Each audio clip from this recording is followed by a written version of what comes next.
મેં એવું પણ સાંભળ્યું છે ઘણા દિગ્ગજ કલાકારોના મોઢે કે એમના ખોળામાં બેસીને પણ આપે ભજનો ગાયેલા. તો એ કઈ એ જે ઘટના હતી એની થોડીક યાદી. હવે શનિવારી મંડળમાં હું નાનો એવો એટલે હું આશ્રમમાં રખડ્યા કરું અને મને નંદો કે ઓલો ક્યાં રખડે રેઠિયાર એમ કે એ બાપુ આમ રખડતો છે વાળતો છે સા પીતો છે ને એમ હોય એ કે હળો કે તબલું વારું વગાડો કાં ભજન રાખવાનું છે ભજન કરા. એ બાપા ઢોલીએ બેઠા હોય ને બાપુ સુઈ જાય આમ. એમાં મારો વારો આવ્યો મારા બાપુ પહેલાં ઉભેલો કામ ક્રોધ ને આવા દેશી ભજનો જે ગાતા હતા ને બાપા આમ થઈ જાય. વાહ. સુર તાલ ને લઈમાં બાપા લીન થઈ જાય.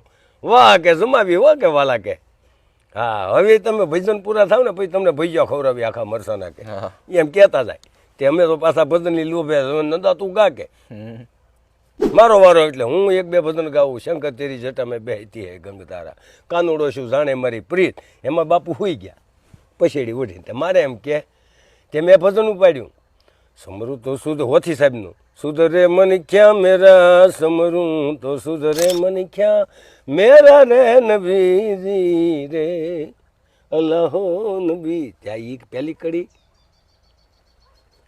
અલ્લાહુ નબીજી રે એ આકાજી માતી કેરા પૂતલા બનાયા લાલા તો તું હી રે નબી આ પહેલી કડી ગાતો ગાતો ગાતો એક કડી ખવાઈ ગઈ મારી. બરોબર. ત્યાં બાપુ આમ ગઈને મને સીધી હાથ પેથીની ગાળ દીધી. ઓય લોંડીના હા આ તો સ્પેશિયલ આમ બીજી ગાળ નહીં ઓય લોંડીના બંધા. મેં કીધું કેમ બાપા ઉદબેટ કાઢ મેં તો ઉદબેટ કરી આમ કાન પકડી મને એક બી ઉદબેટ કરાવી શરૂ ભજનમાં.